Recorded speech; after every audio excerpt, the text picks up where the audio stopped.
Hi everyone, welcome back to my YouTube channel. This is your girl Lisa Johar. और आज की video में I am going to share details about classroom medical.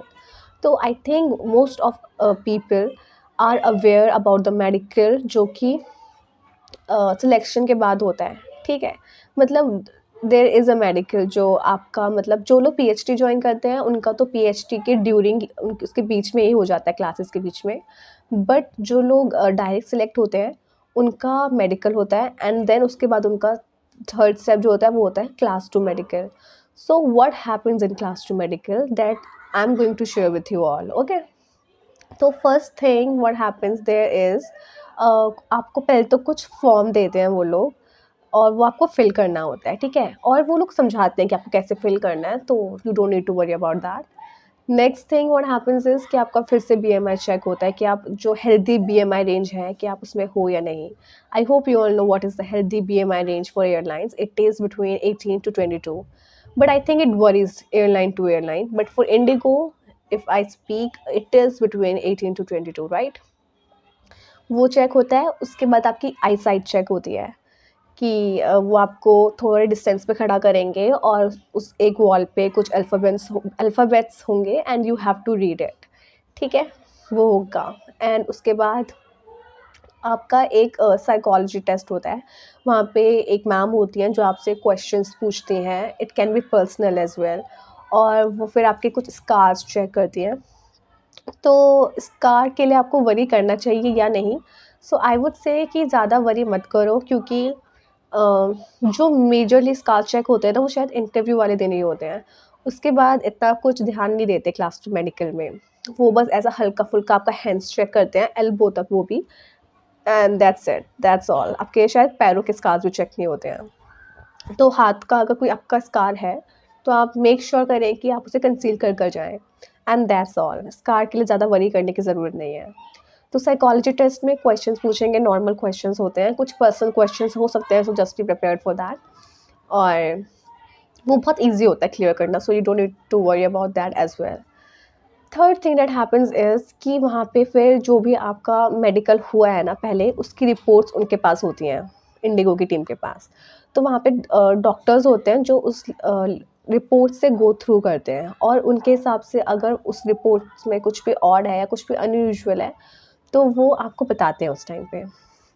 And मेरे time पे जब मैं गई थी तो वहाँ पे 2 मैम थीं जो गो थ्रू कर रही थी रिपोर्ट्स से.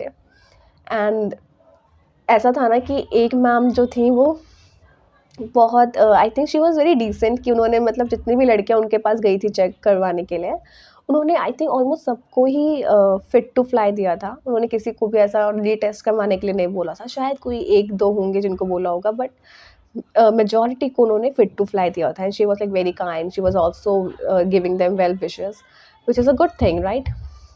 बट जिनके पास मेरा था रिपोर्ट्स, उन्होंने तो सबको ही मतलब रीटेस्ट के लिए बोला था. कुछ ना कुछ उन्होंने हर एक कैंडिडेट में उन्हें कुछ ना कुछ मिल गया जो वो चाहती थी कि वो कैंडिडेट दोबारा से टेस्ट करवाएँ. एंड यहाँ पे पता है क्या बात होती है कि अगर यहाँ पे कुछ भी उन्होंने रीटेस्ट के लिए बोला है ना, तो वो चार्जेस उस टेस्ट के लिए आपको खुद पे करना पड़ेगा. एंड दूसरी बात ये कि वो आपको बहुत महंगा हॉस्पिटल देंगे जहाँ पे आपको दोबारा से टेस्ट करवाना है. And it is max hospital in Gurgaon, तो वो बहुत एक्सपेंसिव है, राइट?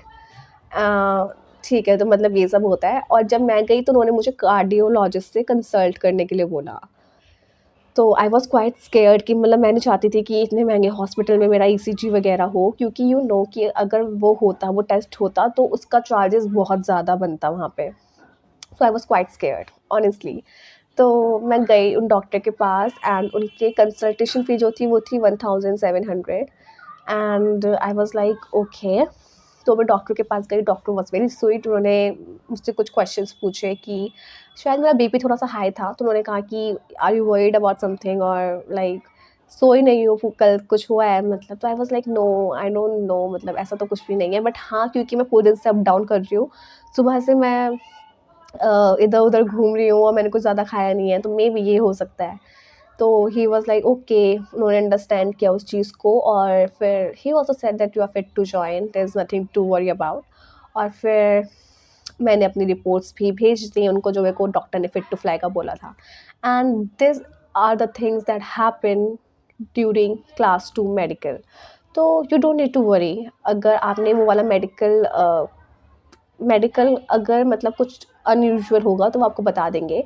और हाँ, अगर कुछ मतलब बहुत ज़्यादा ऐसा कुछ प्रॉब्लम है कि रीटेस्ट आपने कराया और उसमें भी कुछ इश्यू आया, देन आपको वो थोड़ा सा होल्ड पे डाल सकते हैं।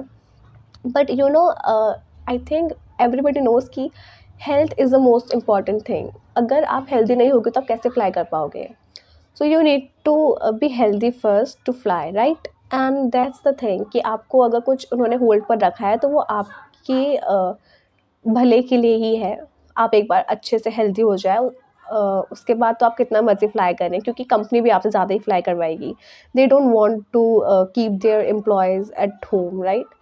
तो अच्छे से अगर आपको उन्होंने होल्ड पे डाला है तो अच्छे से खाएँ-पिएँ, अपने हेल्थ का ध्यान रखें, और जब आप फिट हो जाएँ तो enjoy flying.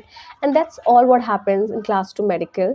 I hope this video helped you out and cleared all your doubts. लेकिन अगर still कोई doubt है तो you can write in comments. Okay, and video पसंद आया हो तो लाइक करें, चैनल को सब्सक्राइब करें, और for more such videos stay updated on my channel, and bell icon को प्रेस कर दें, क्योंकि जब भी नई वीडियो आएगी तो आपको नोटिफिकेशन मिल जाएगा। Or yeah, see you in next video. Bye bye.